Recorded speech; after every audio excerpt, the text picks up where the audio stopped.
Hello friends, welcome to my channel. আজকে আমি chicken কষা রান্নার রেসিপি নিয়ে এসেছি।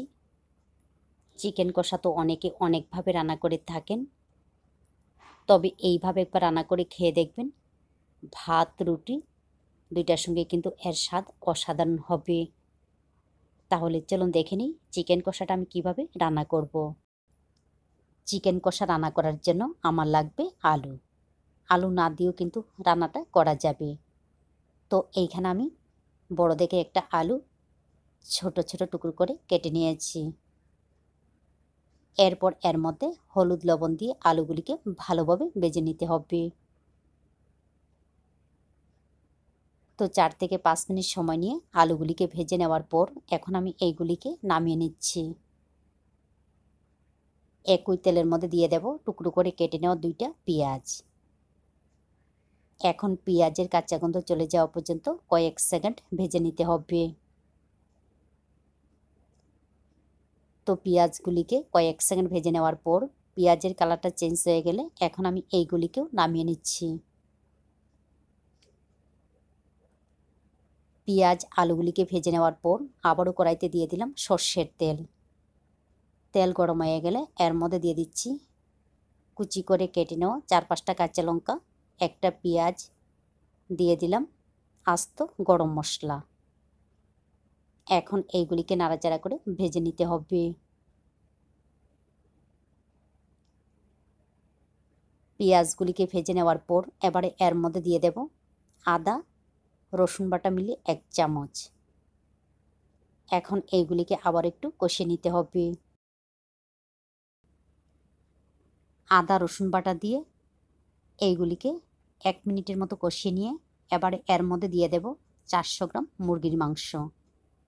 মাংসগুলিকে সেম আলুর মতো ছোট ছোট টুকরো করে কেটে নিতে হবে। এরপর এর মধ্যে দিয়ে দিলাম 1/2 চা চামচ হলুদের গুঁড়া, 1 চা চামচ মরিচের গুঁড়া, একটা তেজপাতা, পরিমাণ মতো লবণ। তবে ঝালটা আপনাদের পছন্দ মতো দিয়ে দেবেন।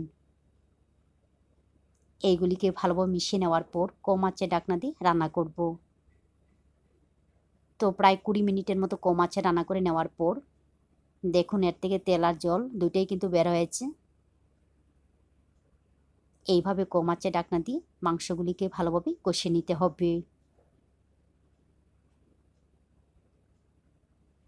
প্রায় 40 মিনিটের মতো একদম কম আঁচে ঢাকনা দিয়ে কষিয়ে নেওয়ার পর দেখুন মাংসগুলি খুব সুন্দর কষানো হয়ে গেছে।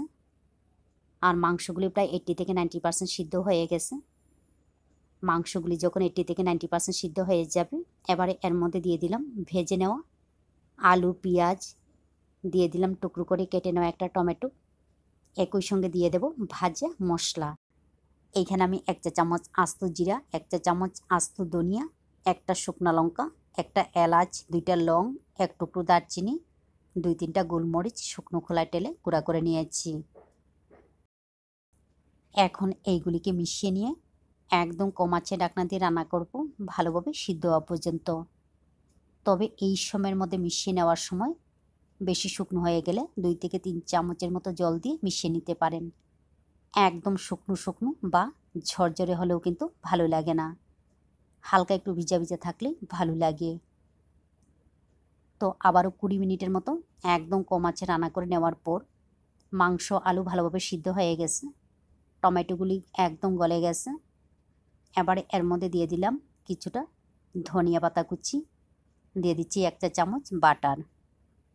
বাটারটা কিন্তু অবশ্যই ব্যবহার করবেন, বাটার দিলে এর স্বাদ ভালো আসে।